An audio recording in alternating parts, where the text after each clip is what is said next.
So this special edition of the Far East is marking the 20th anniversary of the killing of Father Rufus Halley, and I think in a sense our aim was to honour his faith, his witness, and also his death, while at the same time reminding people today of his pioneering approach to this dialogue of life, which was about loving your neighbour as yourself. I met Rufus Halley for the first time in September 1962, when both of us turned up here to begin our studies at St. Columban's to become missionary priests. Both of us were from Waterford. The particular mission that Rufus and I were assigned to was the Philippines. In 1980, he got what Mother Teresa of Calcutta calls a call within a call. The Pope Paul VI had asked Bishop Benny Tudtud in Mindanao, would he begin a mission of dialogue with Muslims and Christians in the mid-70s. So Rufus joined in this mission. To do this, he had to learn two new languages, Cebuano for the Christians and Maranao for the Muslims. And the goal of the mission was not to convert the Muslims, but to serve the people in the area, living side by side with them, sharing their daily lives and trying to build up peace and understanding. Rufus basically was a peace builder. It was a very volatile situation. For centuries, Christians and Muslims had been in conflict with each other in Mindanao, and the height of the conflict was in the early 70s.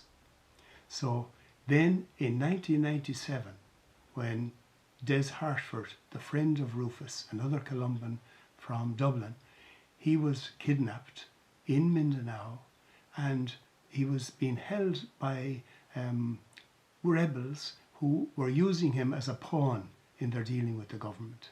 Now, this really highlighted the danger that Rufus was in, but he wanted to remain there. And he felt confident because he had this family of Muslims who were powerful in the area, in Malabang, part of the Marawi prelature, that he felt confident because these Muslims would give him protection. And that was the family of his friend Koni Balindong, who later called him Alungan, which means ray of light. So Rufus continued in that work, trying to build peace. In actual fact, he was invited by two Muslim clans who were in conflict with each other for years, with tit-for-tat killings on each side. They invited Rufus to be the mediator to try and bring peace. Now this, to invite a Christian to be the mediator between Muslims, was unheard of.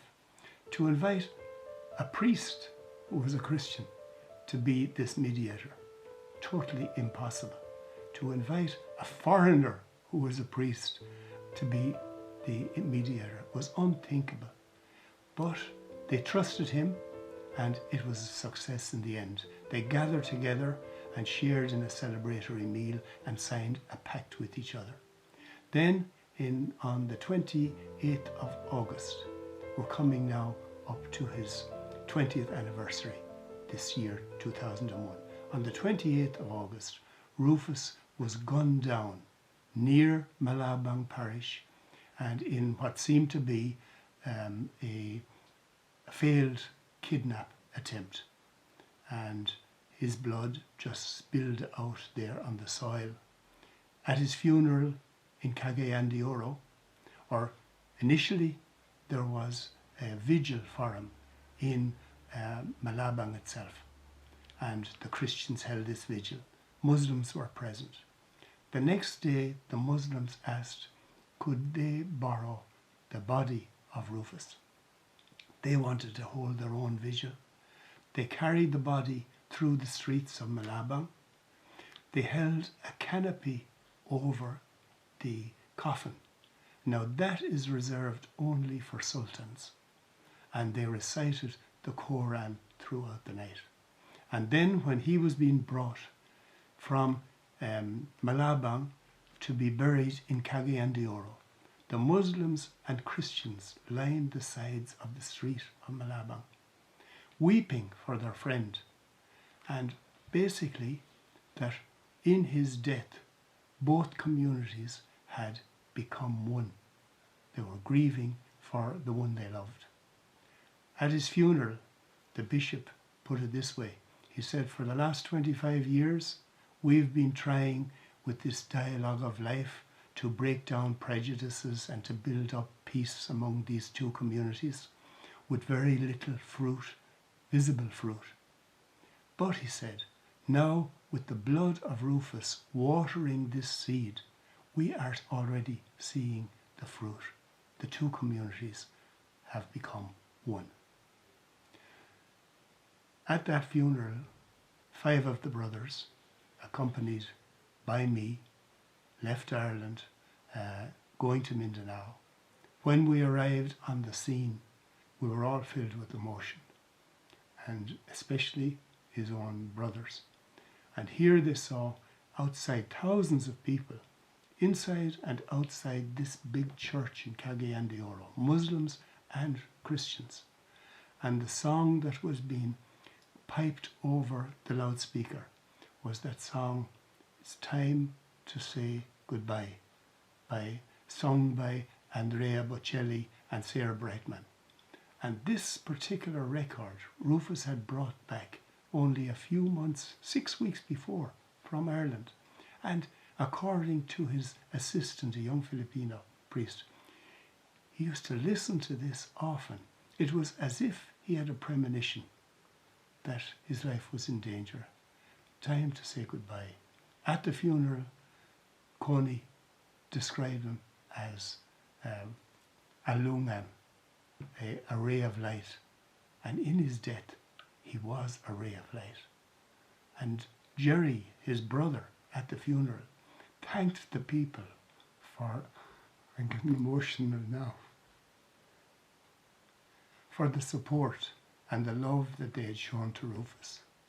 And he said, I know Rufus would want to forgive those who committed this crime.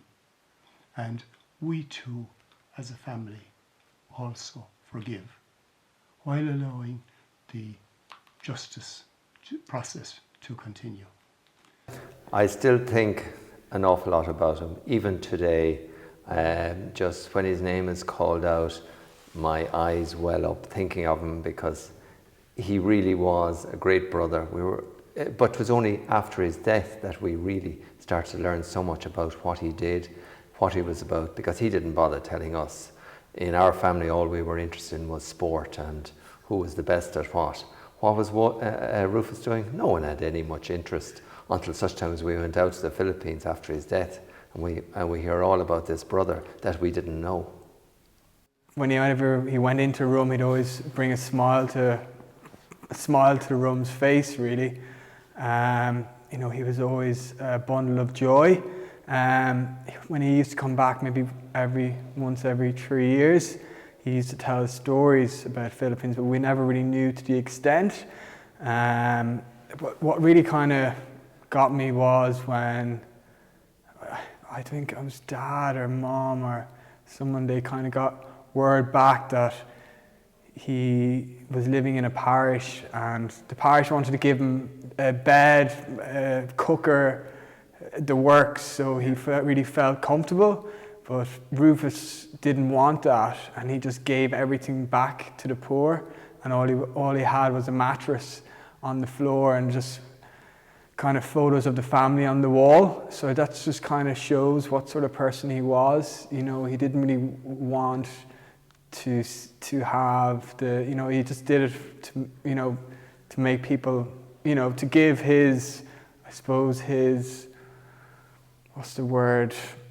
gift to other people, really, and that's what he really cherished. And he obviously wanted to be buried over there, so the Philippines really had a special place in his heart. I know his lesson to us is to be humble, to be a good listener. Rufus was a great listener. He would stop and talk to people. And he had that magnetism with people that people really got on with him. He was so good at trying to build bridges between two communities because he wasn't aggressive. He listened to people, and he listened with a smile. And the big broad smile that you see is my abiding memory of Rufus as well. It's something that we learned so much from him, which we wouldn't have been brought up with the idea of getting up and giving your mother or father a kiss in the morning, or if we're going off somewhere to kiss. No. But when Rufus came back from the Philippines, he had that idea. When he shook hands with you with his right hand, and with his left hand he caught your arm, how are you? And he looked at you. I remember before he was going back out the last time, things were getting really dangerous, but he said he wanted to go anyway, so yeah, he went. What he believed in, you know, that's why he went there, you know, and he thought he was doing good work. In a place like Mindanao where he kept, well, he didn't tell us too much, we only heard that it was a very dangerous place, but he wanted to build bridges between the two communities. So he was ahead of his time. He knew he was living in a dangerous area, and it was a dangerous job he was doing, but he loved it. And he never came back and told us this is what he was doing. And he didn't want the people there to know that he had come from a privileged background. That was him. He was a very humble guy, simple tastes in life. But yes, I know, as you say though, he was trying to help people to integrate with one another. And with the problems that we have in Europe at the moment, with so many migrants coming here, Rufus's message would be integrate, try and get people to integrate, rather than putting them down in places where they all hang out together. They need to mix and to mingle and to be a community. Rufus was all about community, of bringing people together, to that if you're going to have people getting on in an area, they have to mingle. Even Butlerstown community, where he was from, they named the old school after him, and it's a testimony to him, and that there's still great memories of him as an individual, as a priest, and but he would prefer as an individual, I think, rather than a priest. He wasn't someone that liked to be wearing a collar. He was very much unconventional. He used to come visit us in our old house, and like he'd come through the fields. He wouldn't come by the road, and he'd just kind of hop over the railing, you know, and just jump over the railing and come in and say hello. Like, you know, it was never anything that was too formal coming through. You know what I mean? It was like he was that type of guy. He'd always have a smile on his face. So that's probably my one, you know, memory. So yeah. The reason we chose that cover picture of Rufus with his smile is because what came across in a lot of the articles, and also in Jean Harrington's book, Rufus was charming. Everybody was charmed by him, but it wasn't a charm in any way that was trying to ingratiate himself. It was just that he actually liked making friends with people. He befriended people, and people responded to that. They loved him. And they loved him also because he never said anything hurtful about other people, and he never said anything hurtful to people. At the same time, you get a real sense of a man who was a man. He's very human. So there's the human side of him, but there's also the side of him that was always searching for what God wanted of him. And I suppose part of this searching was that he was prepared to go to Marawi, a very dangerous situation. He was courageous, he was pioneering, he was willing to immerse himself and share his life with the other, and the other was the Muslim community in Mindanao. So he was walking the walk of interreligious dialogue. And this interreligious dialogue for him, it wasn't about converting the other. It was about building up a deep-rooted respect and love between two faith traditions. So I think in our fractured world today, Rufus Halley's message about that respect and love for the other it's an example that we can use and that we can learn from, because in the 21st century it's as relevant as it was 20 years ago in the latter part of the 20th century. It's an exemplar not just to Christians but to all faiths. So the special edition that we did that for the Donny Hogan was guest editor on, it's marking the 20th anniversary of the killing. So there are articles in that issue from his family, from colleagues who worked with him in Mindanao, from fellow Columbans. And altogether these give a personal insight into a man who, at the end of the day, was martyred for his gospel values.